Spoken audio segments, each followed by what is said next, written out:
Hello student, once again you are most welcome in this class in which I am going to teach you mathematics class 10th and chapter is 5 arithmetic progression and exercise is going 5.3 question 9 तक इसके complete आपके question हम आपको 2 class में करा चुके हैं।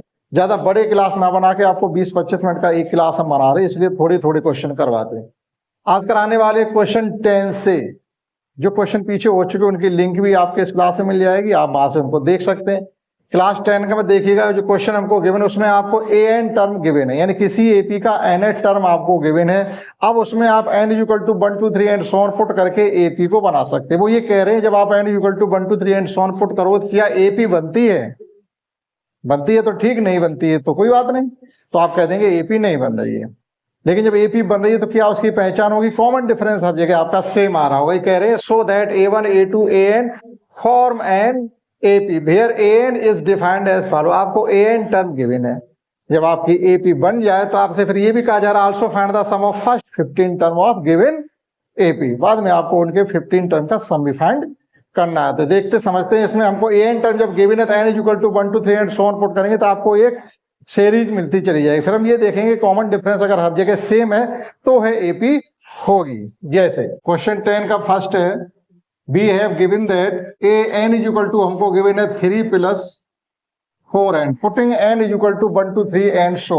जब आप नेचुरल नंबर को पुट करेंगे तो आपको मिल जाएगा a1 is equal to यहाँ 1 पुट करेंगे तो आपका 7 आ जाएगा।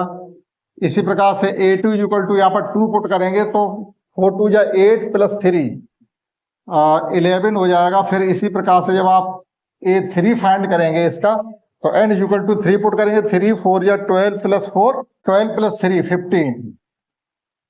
एक टर्म और फाइंड कर लीजिएगा a4 4 4 या 16 प्लस 3 यानी 19। अब आप देखिएगा जो इनमें डिफरेंस आपका आ रहा है 7 11 15 और 19 में वो सभी जगह सेम डिफरेंस आ रहा है, दैट इज 4। जब डिफरेंस हर जगह सेम आ रहा है इसका मतलब जो नंबर हमको मिल रहे हैं, जो सीरीज हमारी बन रही है वो एपी है। That is given n term make an AP since common difference is everywhere is same। तो हमने यहाँ पर इतना मेंशन कर दिया है कि the hence given n term makes an AP since common difference is same, that is 4। Now sum of first 15 term। तो अब हमको फाइंड करना है s 15 इज इक्वल टू हो जाएगा 15 upon 2 into 2a। a means है हमारा 7 प्लस 15 टर्म का सम फाइंड करें तो 14 इंटू डी हो जाएगा, प्लस 14 इंटू डी मीन्स 4।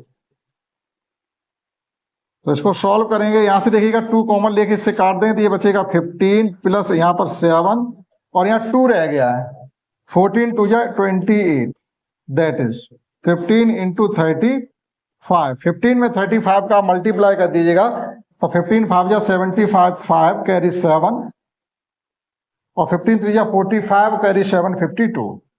तो उस एपी के फर्स्ट 15 टर्म का जो सम आया वो 525 आया। इसी प्रकार से सेम वे हम इसका करेंगे सेकेंड पार्ट, समझिएगा। देखिएगा सेकेंड में भी हमको गिवन है A N equal to given है 9 minus 5n, putting n is equal to 1 2 3 that is a1 is equal to आपका आ जाएगा 4, a2 इज इक्वल टू आ जाएगा -1 और a3 इज इक्वल टू आ जाएगा आपका माइनस का 6, क्योंकि 15 माइनस 9 माइनस का 6 और a4 इज इक्वल टू आ जाएगा आपका माइनस का 11 और a5 इज इक्वल टू आ जाएगा आपका माइनस का 16। आप डिफरेंस देखिएगा कितना आ रहा है, माइनस का 5 माइनस का 5 माइनस का 5 और यहां भी डिफरेंस आ रहा है हमारा माइनस का 5। That is given terms make an AP या an makes an AP since common difference is same everywhere, that is -5। आप इतना मेंशन कर सकते हो, तो कम से कम इतना लिखे दे रहे hence given terms makes an AP बनाते जिसका फर्स्ट टर्म 4 है, कॉमन डिफरेंस -5 है। Now S15 is equal to हो जाएगा 15 अपॉन 2 इंटू 2a यानी 8 प्लस 14 डी है हमारा माइनस का 5। इसमें से हम 2 कॉमन लेके इससे कैंसिल आउट करेंगे तो ये बचेगा हमारा 15 प्लस यहां पर बचेगा 4 माइनस 7 बचा, 7 5 जा 35, क्योंकि 5 से तो 2 कॉमन लिए नहीं जा सकते, तो 14 से ले लिए, तो यहाँ पर आपका 7 बचेगा, 7 5 जा 35 और माइनस साइन रहेगा। तो फाइनली आ गया आपका 15 इंटू माइनस का 31, दैट इज माइनस 15 बन जा 15 कैरी 1, 15 3 जा 45 1 46। तो उस एपी के 15 टर्म का सम है माइनस 465 आया, मैच कर सकते हैं। समझते हैं क्वेश्चन 11, इसमें हमको गिवन है the sum of the first N term of an AP is, यानी एस एन आपको गिवन है। जैसे यहां पर ए एन गिवन था, यहाँ एस एन गिवन है 4n माइनस एन स्क्वायर, इतना हमको गिवन है। फिर हमसे पूछा जा रहा what is the first term of इस एपी का, जिस एपी का एन एस एन गिवन है उसका फर्स्ट टर्म क्या होगा, एक। दूसरा what is the second sum of first two term, S2 mean sum of first two term. What is the second term, फिर आपसे पूछा जा रहा है A2 A1 S2 A2, similarly find A3 A10 and AN। देखिएगा इसमें दो तरीके से हम कर सकते हैं। जो S गिवन है, S में अगर SN इक्वल टू 1 पुट कर देंगे तो फर्स्ट टर्म ही तो आएगा। एक टर्म का सम से मतलब है फर्स्ट टर्म ही तो वो होगा। S2 से मतलब है 2 टर्म का सम होगा, S3 से मतलब है वो 3 टर्म का सम होगा। तो हमसे what is the first term पूछा गया, फर्स्ट में हमसे क्या पूछा गया, what is the first term of AP. तो उस एपी का फर्स्ट टर्म क्या होगा, जो हमको एस एन गिवन है, इसमें n इक्वल टू 1 पुट कर दो, फर्स्ट टर्म निकल आएगा। n इक्वल टू 2 पुट कर दोगे तो आपको मिल जाएगा सम ऑफ फर्स्ट टू टर्म। अब S2 से अगर S1 माइनस कर दोगे तो आपको मिल जाएगा A2 सेकेंड टर्म। भाई दो टर्म, दो लोगों के इकट्ठे पैसे रखे हैं, एक लोगों के हमको मालूम, उनसे कहते तो अपने उठा लो, जो बचेंगे तो दूसरे के होंगे। यहां से हम फर्स्ट टर्म सेकेंड टर्म भी फाइंड कर सकते हैं, ठीक। और डी फाइंड कर सकते, जब डी फाइंड कर लेंगे एपी हमको मिल जाएगा, तो उसका हम ए एन भी फाइंड कर सकते हैं। उसमें फिर n इक्वल टू 3 और n इक्वल टू 10 पुट करके हम थर्ड और फोर्थ टर्म भी फाइंड कर सकते हैं। एक तो ये तरीका। दूसरा क्या है कि अगर आपको एस एन गिवन हो तो टी एन फाइंड करने का तरीका होता है एस एन माइनस 1। वहां से हम टी एन फाइंड डायरेक्ट कर सकते हैं। फिर उसमें n इक्वल टू 1 पुट करेंगे तो फर्स्ट टर्म निकल आएगा, n इक्वल टू 3 पुट करेंगे सेकंड टर्म थर्ड टर्म निकल आएगा, n इक्वल टू 10 पुट करेंगे तो 10th टर्म निकल आएगा, 2 पुट करेंगे तो सेकंड टर्म निकल आएगा। और S2 के लिए इसी में n इक्वल टू 2 पुट कर देंगे तो S2 निकल आएगा। आपके पास दो तरीके हैं, जो सिंपल लगे आप उससे कर सकते हैं। समझिएगा, we have given that Sn is equal to 4n minus n square। देखिएगा A1 जो होता है वो S1 होता है, जो A1 होता है वो S1 भी होता है। तो हम n इक्वल टू 1 पुट करेंगे तो ये हो जाएगा आपका 4 माइनस 1 दैट इज 3। उस एपी का फर्स्ट टर्म आपको पता चल गया 3, ठीक। S2 means sum of first two term, n equal to 2 put करेंगे तो ये हो जाएगा 8 माइनस 4 दैट इज 4, क्योंकि यहाँ हमने s इक्वल टू 2 पुट किया तो 4 2 जा 8 हो गया, 2 2 जा 4 हो गया, आपका आ गया कुल मिला के 4। अब देखिएगा A2, अगर हमको A2 फाइंड करना हो तो हम लिख सकते हैं S2 minus S1 is equal to 4 minus 3 is equal to 1। ज्यादा समझाने की जरूरत नहीं, आप यहाँ पर समझ गए होंगे। अब आपको D अगर फाइंड करना है D, तो D इज इक्वल टू होगा आपका A2 minus A1, A2 minus A1 that is A2 है आपका 1 और A1 है आपका 3 that is minus 2।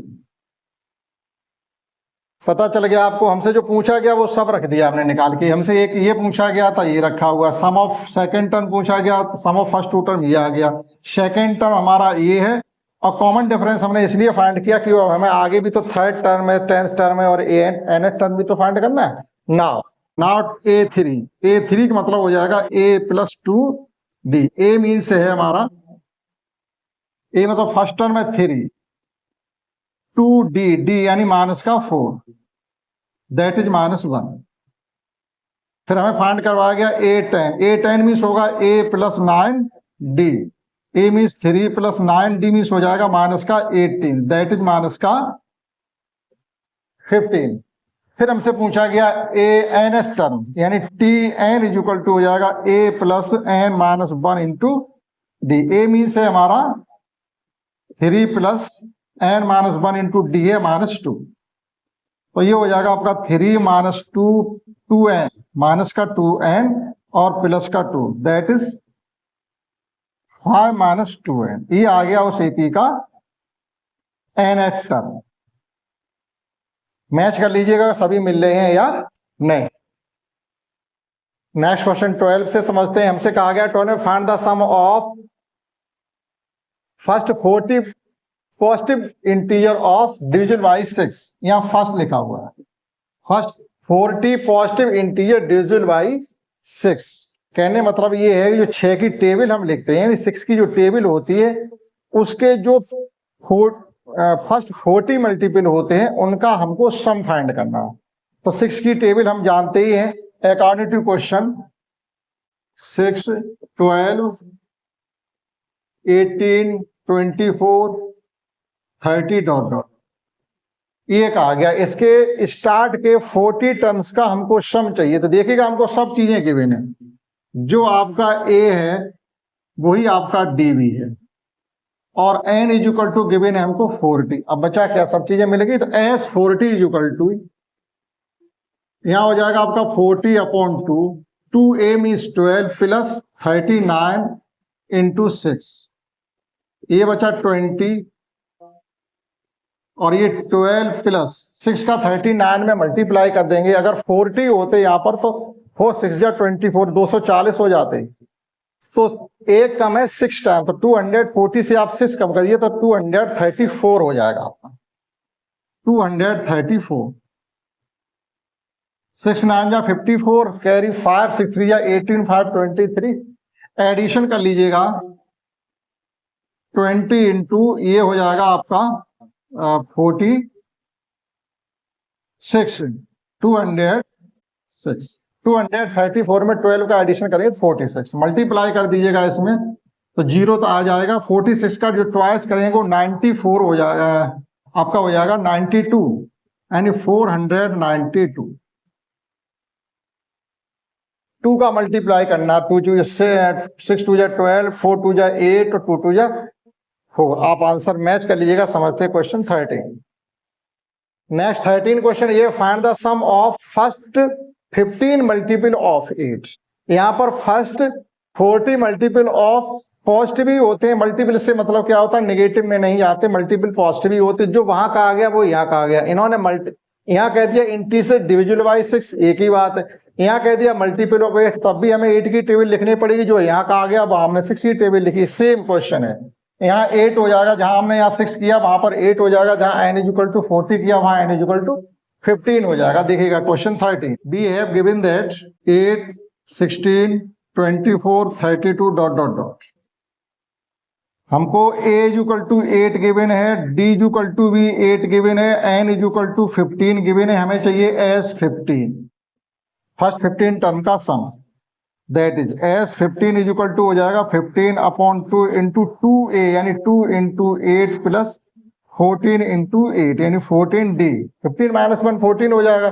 2 taken out common and cancel by 2, that is 15 into 8 plus 7 8 या 56,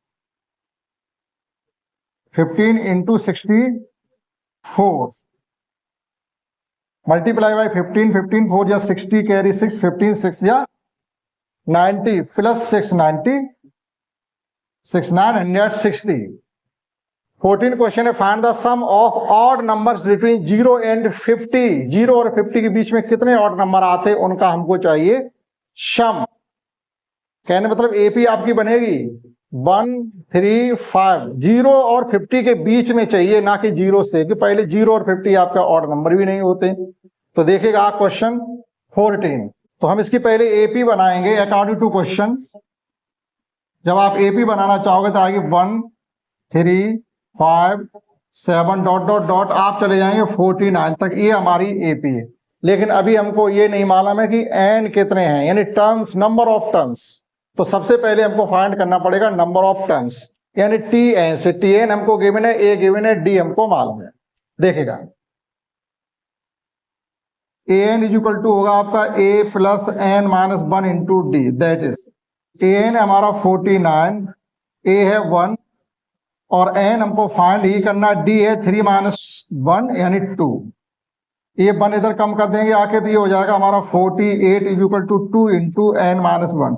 2 से डिवाइड करेंगे तो ये हो जाएगा 24 is equal to n minus 1। 1 इधर एडिशन करेंगे तो ये हो जाएगा n इज इक्वल टू 25। यानी उस एपी में जो नंबर ऑफ टर्म्स हैं वो है 25। यानी 25 नंबर ऐसे हैं between 0 to 50 which are odd number. Now S25 equal to 25 upon 2 into 2a। 2a means 2 into 1 plus 24 into d means 2। d तो हमारा 2 निकला, 2 taken out common and cancel by 2, that is 25 into 1 plus 24। next 25 into 25, that is 625। जो number of sum निकलेगा आपका, number of sum of odd number between 0 to 50 is 625। आप answer match कर सकते हैं, समझते हैं। नेक्स्ट क्वेश्चन 15 है, जिसमें लैंग्वेज तो काफी बड़ी है, लेकिन जब आप उस क्वेश्चन को करेंगे, समझेंगे, उसकी एपी बनाएंगे तो कोई खास नहीं है। देखिए क्या कहा गया, कोई कॉन्ट्रैक्टर है जिसे किसी काम को करने के लिए कहा गया और इस डेट तक आपको करके देना, ये भी फिक्स हो गया स्टार्टिंग में। अगर आप डिले करेंगे तो फिर आपको पेनल्टी भरनी पड़ेगी। तो यहाँ पर वही पेनल्टी वाली बात की गई। अगर आप डिले करते हैं तो पहले एक दिन का अगर आपने वर्क डिले किया है, 1 डे डिले, अगर एक दिन का आपका डिले हुआ तो आपको 200 रुपीज की पेनल्टी पे करनी पड़ेगी। अब इसी प्रकार से आप डिले करते जा रहे हैं, आपने 1 डे डिले किया, 2 day, 3 day and so on, तो फिर जो 200 रुपीज की पेनल्टी थी उसमें हर बार 50 रुपीज का एडिशन होता चला जा रहा है। इस प्रकार से ये कहा गया है कि उस कॉन्ट्रैक्टर को कितनी पेनल्टी पे करनी पड़ेगी अगर वह इस प्रकार से किसी वर्क को 30 डे तक डिले करता है, यानी कंप्लीट 1 मंथ का डिलेशन हो रहा है, तो फिर आपको पेनल्टी कितनी पे करनी पड़ेगी। ये था इसका हिंदी में समझने का मतलब। A contractor of a construction job specifies a penalty for delay of completion beyond the certain dates as follows. Means clear हो गया, आपको काम दिया जा रहा है, आपको इस सर्टेन डे पर क्लियर करके दिखाना। अगर आप नहीं कर पाते हो तो ₹200 फॉर द फर्स्ट डे। एक दिन का अगर आपका डिले हुआ 200 पे करना पड़ेगा। फॉर सेकंड के लिए 250, यानी पहले से 200 रुपए ज्यादा हो रहे। 3 दिन का डिले हुआ तो आपको करना पड़ेगा 300 रुपए की पेनल्टी एंड सो ऑन। इसका मतलब है हर एक दिन बाद आप पर 200 रुपीज का चार्ज और एडिशन हो जाता, लेकिन पहले दिन का तो 200 रखा है ना, फिर नेक्स्ट डे जितने भी आ रहे हैं उसमें 50 का एडिशन करते चले जा रहे। इस प्रकार से उस ठेकेदार को कितना रुपए पे करना पड़ेगा ये आपको बता दिया हमने। For each succeeding day being 50 rupees more than the preceding day. पहले दिन वाले से नेक्स्ट डे 50 रुपीज ज्यादा भी है, ठीक है, ये पेनल्टी के रूप में। How much money the contractor has to pay the as penalty if he has delay the work 30 day. Clear हो गया, ज्यादा समझाने की जरूरत नहीं है। तो देखिएगा, अकॉर्डिंग टू क्वेश्चन एपी हमारी बनेगी क्या, 200, 250, 300, 350 एंड शो ऑन। 30 डेज तक में इस प्रकार से जा रहे। That is a is equal to आपका हो गया 200, डी इज इक्वल टू हो गया 50 और एन इज इक्वल टू हो गया 30। 30 दिन तक का डिले हुआ, फिर आपको पेनल्टी रूम में कितना चुकाना पड़ेगा, यानी एस 30 हमको फाइंड करना। That is 30 upon 2 into 2a means 400 plus 29 into 50। इसमें से हम क्या कर रहे हैं, चलो कॉमन यही काट दीजिएगा 15 को। ये हो गया आपका 400 प्लस, अगर ये 30 होता तो कितना हो जाता, 1500 हो जाता, लेकिन एक कम है 50 बार, तो 1450 हो गया मल्टीप्लाई डायरेक्ट 1450। मतलब हमने ऐसे ना करके 5 के मल्टीप्लाई 29 में किया होता, ऐसे ना करके मान लिया 30 होता, तो 30 इंटू 50 कितना हो जाता, 1500 कंप्लीट होता, लेकिन एक कम है 50 बार, तो 1500 में से 50 कम कर दीजिएगा, कितना हो गया 1450। 15 इंटू ये हो गया आपका है 1850। अब ये जीरो आपका ये रहेगा आपका 15 इंटू 1850, मल्टीप्लाई कर दीजिएगा जीरो, 15 5 जा 75 कैरी 7, 15 8 जा 120 प्लस 7 यानी 127 कैरी 12 और 15 बन जा 15 12 27 यानी 27,750 rupees as a penalty the contractor has to pay. तो इस प्रकार से समझ पाए होंगे क्वेश्चन आप 15 कि उस कॉन्ट्रैक्टर को 27,750 रुपए पेनल्टी के रूप में पे करने पड़ेंगे। तो इस क्लास में हमने आपको क्वेश्चन 10 से 15 तक कराने की कोशिश की। आशा करता हूं आपने समझ पाए होंगे। इस क्लास में इतना ही। That's all.